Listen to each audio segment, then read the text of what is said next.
Mon histoire tient en quelques lignes. J'ai perdu mon père à 4 ans, ma mère à 6. J'ai passé la guerre dans diverses pensions de Villard-de-Lans. Cette absence d'histoire m'a longtemps rassurée. Donc cet atelier d'écriture autour d'un thème commun, qui est l'Algérie et notamment la guerre d'Algérie, nous permet de réécrire notre propre histoire, mais aussi de réinterpréter l'histoire avec un grand H. Et nous nous rendons compte au fur et à mesure des séances et de nos expériences qu'elles sont très différentes les unes des autres, mais qu'elles se complètent aussi, qu'il y a vraiment un chassé-croisé d'éléments communs qui nous font rebondir. Bon, voilà, c'est déjà très intéressant de ce point de vue-là. Moi, personnellement, du fait que ma famille se désintéresse complètement de ce passé algérien, j'ai l'impression d'avoir retrouvé une famille de substitution et surtout, je ne soliloque plus avec mon histoire personnelle. J'ai l'âge de la transmission avec mes enfants qui s'y intéressent, avec mes petits-enfants de 8 ans qui s'y intéresseront. Et je veux laisser une histoire apaisée, douce à lire, avec les éléments tels que ça s'est déroulé, sans l'édulcorer non plus, parce que la colonisation n'est pas à édulcorer du tout.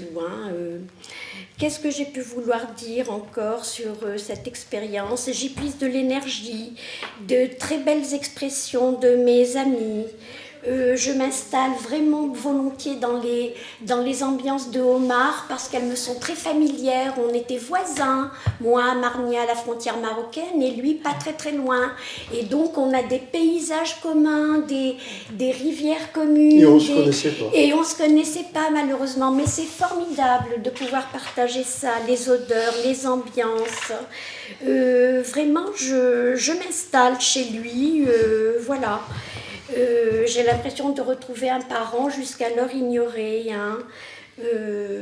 Donc je croise toutes les connaissances de mes amis, là, leurs intimes, leurs familles, leurs amis. Ils deviennent à mon tour donc des familiers, des presque familiers. Et puis mon histoire personnelle, ainsi partagée, elle est moins lourde à porter, ça c'est indéniable. Voilà. Vas-y. Ben je rebondis puisque, voilà, bienvenue dans ma famille, puisque tu as eu la gentillesse de me présenter pratiquement comme faisant partie de ta famille. Alors les raisons, je n'ai pas grand-chose à rajouter par rapport à ce que tu viens de dire. Les raisons qui m'amènent dans cet atelier, elles sont liées à ce que j'appelle mon entre-deux, c'est-à-dire entre mon pays d'origine, l'Algérie, et mon pays d'adoption, la France, Lyon, précisément où je vis depuis plus de 25 ans. Donc je suis très fortement intéressé par l'échange, le dialogue que l'on peut avoir sur nos histoires singulières, personnelles, mais aussi sur des événements qui ont pu nous marquer de manière différente, parce que nous ne les avons pas vécus ni dans le même environnement, ni dans les mêmes histoires individuelles, mais c'est une aventure passionnante. Et les échanges, en fait, personnellement, m'aident à écrire, parce que ce projet-là, je l'avais déjà en tête depuis quelques années. Donc l'atelier, pour moi, est une opportunité formidable pour continuer à m'exprimer. Moi, j'avais pas de projet d'écriture. Je suis venue à l'atelier d'écriture. Enfin, j'avais pas de projet d'écrire vraiment, mais je voulais me coltiner à l'exercice de l'écriture. Et bien sûr, à coup de soleil, j'imaginais qu'on allait travailler sur la France, le Maghreb. Et il se trouve qu'on a plongé directement et très naturellement sur un partage de nos vécus quand nous étions jeunes, enfants ou maintenant adultes avec les...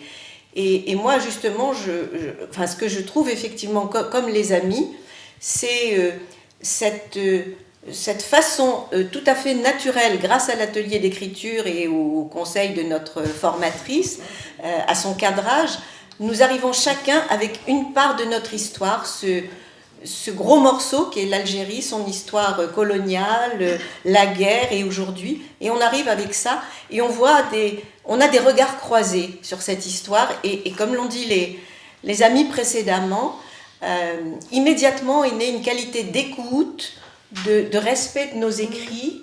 Et puis ça fait écho, donc les autres rebondissent sur ce que tu as écrit.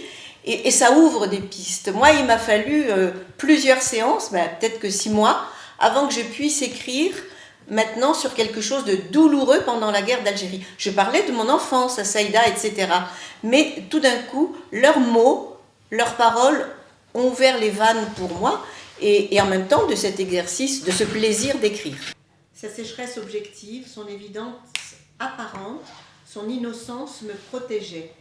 Bien évidemment de partager, de partager nos histoires, nos petites histoires entre guillemets, et puis avec la grande histoire douloureuse d'où qu'on vienne. À la différence de vous, moi je n'ai pas vécu en Algérie dans l'enfance, j'ai juste été conçue là-bas. Et après, je trouve que c'est formidable de pouvoir effectivement rebondir sur les textes, avancer, même si j'ai l'impression d'avoir plus de mal que vous, alors que paradoxalement je suis plus exercée à l'écriture, puisque c'était mon métier, j'étais journaliste, mais j'ai plus de mal à rentrer dans le vif du sujet, mais ça va venir. Voilà. Moi,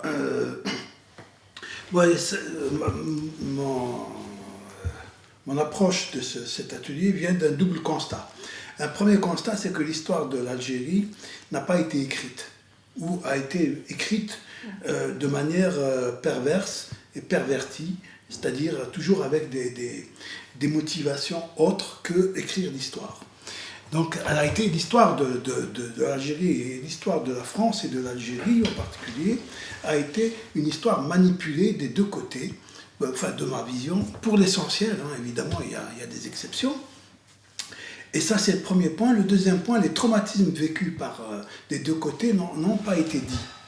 Et donc, à mon âge, donc, je pense avoir atteint l'âge de la maturité et de pouvoir dire des choses sans pudeur et en même temps sans voyeurisme ou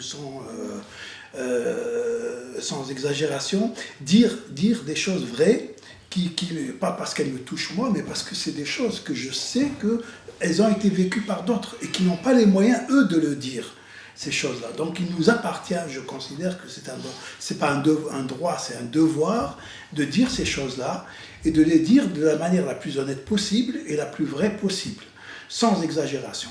Voilà. Et donc, je suis content de me retrouver avec des gens qui, grosso modo, je trouve, qui partagent à peu près la même démarche que moi par rapport à ça, qui soient nés là-bas ou pas, d'ailleurs, on peut très bien avoir vécu ça sans y être né, et on peut très bien y être né et se sentir concerné, même si on n'y a pas vécu. Et voilà. Donc, grosso modo, voilà ma démarche et mon intérêt par rapport à ce groupe. À table avec sa mère, la couleur de la nappe, etc. Et s'il n'a pas de souvenir de sa mère, le dernier paragraphe, c'est une description de sa mère, d'après vous l'avez vu, une photo. Pour moi, on est en train de fabriquer du coup de soleil là. Coup de soleil, c'est cette rencontre improbable entre des gens que l'histoire a divisé, a opposé, etc.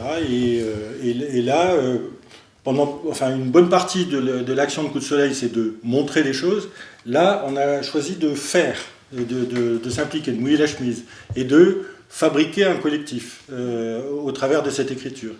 Et bon, c'était pas forcément j'avais un peu l'intuition que ça pouvait marcher. Et donc, quand j'ai rencontré Daniel pour lui proposer d'animer ce groupe, j'espérais que c'est ça que ça produirait. Mais je pense que le résultat, et encore il reste à continuer à se construire, c'est bien au-delà de ça.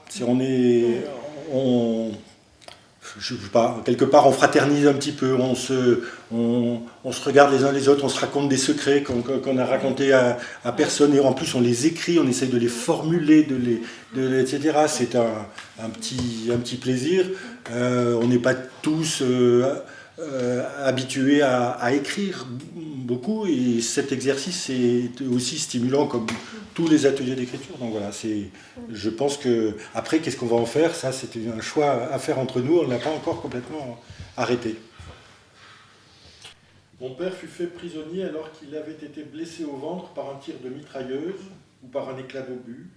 Un officier allemand accrocha sur son uniforme une étiquette portant la mention « à opérer d'urgence » et il fut transporté dans l'église de Nogent-sur-Seine, dans l'Aube, à une centaine de kilomètres de Paris. L'église avait été transformée en hôpital pour les prisonniers de guerre, mais elle était bondée et il n'y avait sur place qu'un seul infirmier. Mon père perdit tout son sang et mourut pour la France avant d'avoir été opéré. Informations tirées de bouts de lettres et de feuillets de calepin qu'on a négligé de jeter au panier, et que notre avidité de savoir pressure, non, Oui. pressure au-delà de ce qu'ils peuvent donner, ou d'aller compulser dans des mairies où c'est les notaires des pièces authentiques dont le jargon administratif et légal élimine tout contenu humain. Alors, qu'est-ce que vous en pensez brièvement de cette petite introduction là, que vous avez lue, sur cette façon de parler de soi? Ça fait un peu écho à Modiano.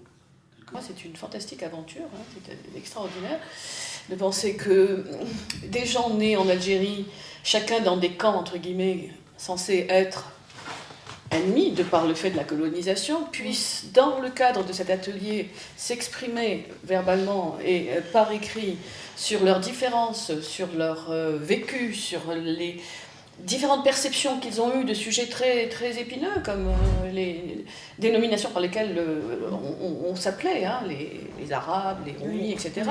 Et qu'on puisse dire cela en toute liberté. Enfin, voilà, pour moi, c'est une très belle expérience dans laquelle moi j'apprends beaucoup, parce que je pense qu'on apprend énormément. À chaque séance, quelqu'un a écrit un texte sur un petit thème, sur un thème qui apparaît encore inconnu à d'autres. Donc on se nourrit, on apprend les uns des autres. Et c'est vrai qu'on n'est qu'à la moitié de cet atelier. J'imagine que d'ici le mois de juin, on va avoir une moisson de textes. Moi, j'envisagerais, comme on en avait parlé, d'une part une lecture de textes.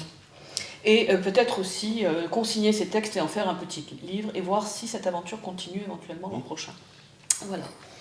Puis, il y a une chose que tu m'avais raconté aussi, Daniel, quand on s'est rencontrés, c'est que ton métier, c'est d'animer des ateliers d'écriture autobiographique, mais tu avais travaillé sur plein de pays, mais jamais sur ton pays d'origine. Effectivement, oui. Voilà. Comme quoi, on repousse, et je comprends bien vos réactions à tous, parce que j'ai, moi, fait la même chose. Je suis donc née en Algérie, je suis pied noir, et j'ai mis effectivement de côté la question algérienne. Donc, je me suis intéressée aux paysans sans terre du Brésil,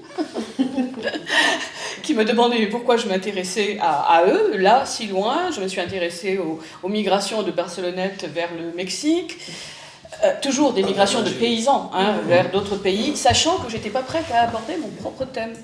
Donc je suis biographe, oui, effectivement, j'anime des ateliers d'écriture basés sur l'autobiographie et sur l'écriture que l'on dit créative aussi. Donc dans cet atelier, on fait un peu un panachage des deux, même si on a tendance à avoir des ateliers qui ressemblent plus en ce moment à des groupes de parole, vu la richesse des faits évoqués, et on ne peut pas faire autrement. Mais voilà, donc c'est une belle expérience pour moi aussi. Je suis en train de faire tout un cheminement sur ma propre histoire, grâce à vous. Merci.